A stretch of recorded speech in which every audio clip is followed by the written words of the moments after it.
Hello everyone, welcome to Lasha cooking channel. ಇವತ್ತು ನಾನು ನಿಮಗೆ ತುಂಬಾ ಸಿಂಪಲ್ಲಾಗಿ ಹಸಿರು ಬಟಾಣಿಯನ್ನು ಸೇರಿಸಿ ಮಿಕ್ಸ್ಡ್ ತರಕಾರಿ ಜೊತೆ ಹೇಗೆ ಗ್ರೇವಿ ಮಾಡ್ಕೊಳ್ಳೋದು ಅಂತ ತೋರಿಸ್ಕೊಡ್ತಾ ಇದ್ದೀನಿ.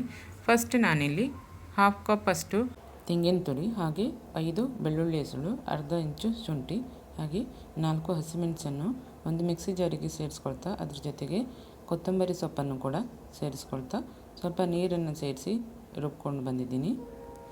ಒಂದು ಕುಕ್ಕರ್ ಪಾತ್ರೆಗೆ 2 ಸ್ಪೂನಷ್ಟು ಎಣ್ಣೆಯನ್ನು ಸೇರಿಸ್ಕೊಂಡು ಚಕ್ಕೆ, ಎಲೆ, ಲವಂಗ, ಮೊಗ್ಗನ್ನು ಕೂಡ ಸೇರಿಸ್ಕೊಳ್ತಾ ಅದ್ರ ಜೊತೆಗೆ ಅರ್ಧ ಟೀ ಸ್ಪೂನಷ್ಟು ಜೀರಿಗೆಯನ್ನು ಕೂಡ ಸೇರಿಸ್ಕೊಂಡಿದ್ದೀನಿ. ಹಾಗೆ 2 ಈರುಳ್ಳಿಯನ್ನು ಕೂಡ ಚಿಕ್ಕದಾಗಿ ಕಟ್ ಮಾಡಿ ಸೇರಿಸ್ಕೊಂಡಿದ್ದೀನಿ. ಈರುಳ್ಳಿಯನ್ನು ಸೇರಿಸಾದ ನಂತರ ನಾನು ಇದನ್ನು ಎಣ್ಣೆಯಲ್ಲಿ ಚೆನ್ನಾಗಿ ಫ್ರೈ ಮಾಡ್ತಾಯಿದ್ದೀನಿ ನೋಡಿ. ನೆಕ್ಸ್ಟ್ ಇದಕ್ಕೆ 1 ಟೀ ಸ್ಪೂನಷ್ಟು ಶುಂಠಿ ಬೆಳ್ಳುಳ್ಳಿ ಪೇಸ್ಟನ್ನು ಕೂಡ ಸೇರಿಸ್ಕೊಳ್ತಾ ಇದ್ದೀನಿ. ನೆಕ್ಸ್ಟ್ ಇದಕ್ಕೆ ನಾನು 2 ಆಲೂಗಡ್ಡೆ ಪೀಸಸನ್ನು ಕಟ್ ಮಾಡಿ ಹಾಕ್ತಾಯಿದ್ದೀನಿ. ನೆಕ್ಸ್ಟ್ ಒಂದು ಬೌಲಷ್ಟು ಕಾಲಿಫ್ಲವರನ್ನು ಕೂಡ ಸೇರಿಸ್ಕೊಳ್ತಾ 1 ಟೊಮೆಟೊವನ್ನು ಕೂಡ ಚಿಕ್ಕದಾಗಿ ಕಟ್ ಮಾಡಿ ಸೇರಿಸ್ಕೊಂಡಿದ್ದೀನಿ.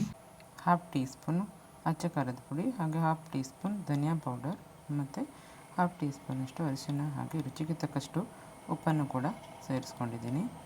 ಈಗ ಇದನ್ನು ಚೆನ್ನಾಗಿ ಒಂದು ಸರಿ ಮಿಕ್ಸ್ ಮಾಡಿ ರುಬ್ಬಿಟ್ಟುಕೊಂಡಿರುವಂಥ ಮಸಾಲೆಯನ್ನು ಕೂಡ ಇದಕ್ಕೆ ಸೇರಿಸ್ತಾ ಇದ್ದೀನಿ. ಹೀಗೆ ಮಸಾಲೆ ಸೇರಿಸಾದ ನಂತರ ಮತ್ತೆ ಅದನ್ನು ಒಂದು ಸರಿ ಚೆನ್ನಾಗಿ ಎಣ್ಣೆಯಲ್ಲಿ ಫ್ರೈ ಮಾಡ್ಕೊಳ್ತೀನಿ. ಫ್ರೈ ಮಾಡ್ಕೊಂಡಾದಮೇಲೆ ಅದು ಮಸಾಲೆಯಲ್ಲಿರುವ ಹಸಿ ವಾಸನೆ ಎಲ್ಲ ಹೋಗುತ್ತೆ. ನೆಕ್ಸ್ಟ್ ಇದಕ್ಕೆ ಹಸಿರು ಬಟಾಣಿಯನ್ನು ಕೂಡ ಸೇರಿಸ್ಕೊಳ್ತಾ ಇದ್ದೀನಿ 1 ಕಪ್ಪಷ್ಟು. ನೆಕ್ಸ್ಟ್ ಇಲ್ಲಿ 1 ಬೌಲಷ್ಟು ನೀರನ್ನು ಕೂಡ ಆ್ಯಡ್ ಮಾಡ್ಕೊಳ್ತಿದ್ದೀನಿ. ತುಂಬ ತೆಳುವಾಗಿ ಮಾಡ್ಕೊಳ್ಳೋ ಅವಶ್ಯಕತೆ ಇಲ್ಲ, ಸ್ವಲ್ಪ ಗಟ್ಟಿಯಾಗಿ ಮಾಡ್ಕೊಳ್ಬೇಕು ನೋಡಿ. ನೆಕ್ಸ್ಟ್ ಇದನ್ನು ಒಂದು ಸರಿ ತಿರುವಿ ಕುಕ್ಕರ್ ಮುಚ್ಚಳ ಮುಚ್ಚಿ 2 ವಿಸಿಲನ್ನು ಕೂಗಿಸ್ಕೊಳ್ತೇನೆ. ನಂತರ ಕುಕ್ಕರ್ ತಣ್ಣಗಾದ ನಂತರ ನೋಡಿ, ನಿಮಗೆ ಇದನ್ನು ಓಪನ್ ಮಾಡಿ ತೋರಿಸ್ತಾ ಇದ್ದೀನಿ. ಎಷ್ಟು ಚೆನ್ನಾಗಿ ಬೆಂದಿದೆ ಅಲ್ವಾ ನೋಡಿ. ಪರಿಮಳ ಕೂಡ ಚೆನ್ನಾಗಿ ಬರ್ತಿದೆ ನೋಡಿ.